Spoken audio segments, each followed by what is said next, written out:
If I can have everybody's attention here in the Media Center, we welcome here this morning Paul Menard, driver of the number 27 Serta Menard Chevrolet. Paul, fifth in points right now coming into this weekend's event at Auto Club Speedway. Just tell us a little bit about being fifth in points. Talk a little bit about how you feel so far this season.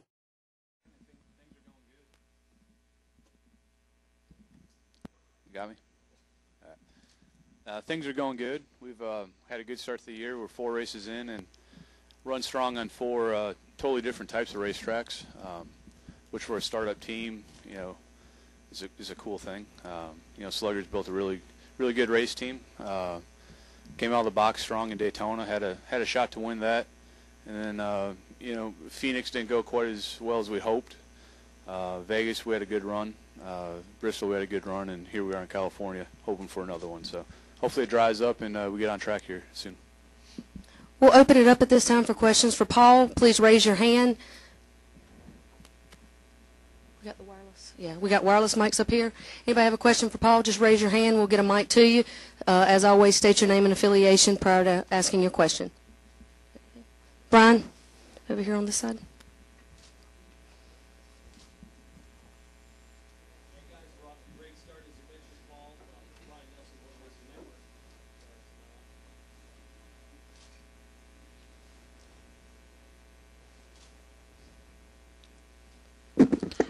There we go. Brian Nelson, Motor Racing Network. You guys are off to a great start. The 29's doing well.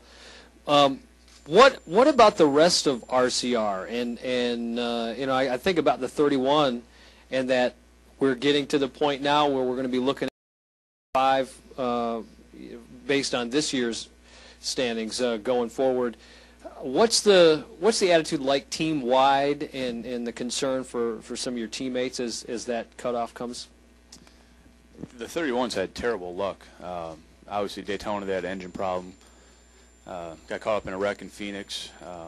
Vegas and Bristol, they ran all day. Had some problems in the pits and some issues that they need to work through, obviously. But overall, I mean, our cars are really nice. They've shown pretty good speed. In Phoenix, 33 and 31 both passed me. They had good cars, and they both got tore up. So the speed's there is just trying to reduce all the troubles in the pits, the motor issue in Daytona, which was kind of a fluke deal, and everybody's just racing so hard you're going to have wrecks, and it's trying to avoid them. But the way the points are, it's tough to bounce back. It's a bad run really hurts you more so than in the past. They've got the speed, they've got the talent on the race teams to come back, and I don't foresee them being down there for very long. Questions for Paul? Again, raise your hand, and we'll get a mic to you. Jerry Wilson from Examiner.com. There's been a lot of chatter among fan groups and others lately that some of them people are beginning to come around to the idea that you actually know how to drive rather than just somebody who's been purchased to ride. Have you ever felt any type of resentment or anything else from your fellow drivers over the fact that you do usually come with a sponsor as opposed to being able to make it on your talents alone? Not from the drivers, no. Drivers have been really good. Obviously, we race each other hard every week, and they see what I'm capable of, and I learn from them, and that's good. I see it probably more from media than anything, honestly, and it's just one of those deals that I'm not changing the way I'm doing. I go out and do my job the best I can, and I'm not trying to prove anything. Just go out and do the best job. Louis Brewster with the Daily Bulletin. Paul, what about they cut 100 miles out of this race? So what does that do to your strategy, preparation, and how do you handle 400 miles? Is it a sprint as opposed to a marathon? It won't affect a whole lot.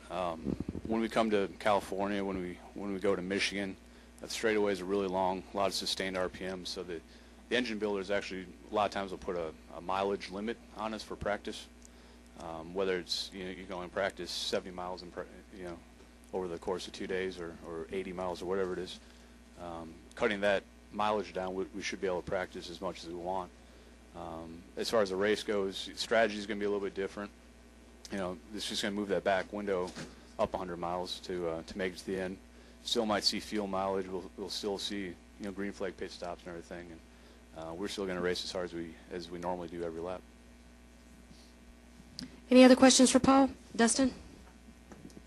Dustin Long, Landmark Newspapers. Paul, with this new fueling, now you're waiting on the fueler more times than the tire changer. As a driver, which would you prefer? Get all the fuel in, wait on the fueler, wait the second and a half, 2 seconds more?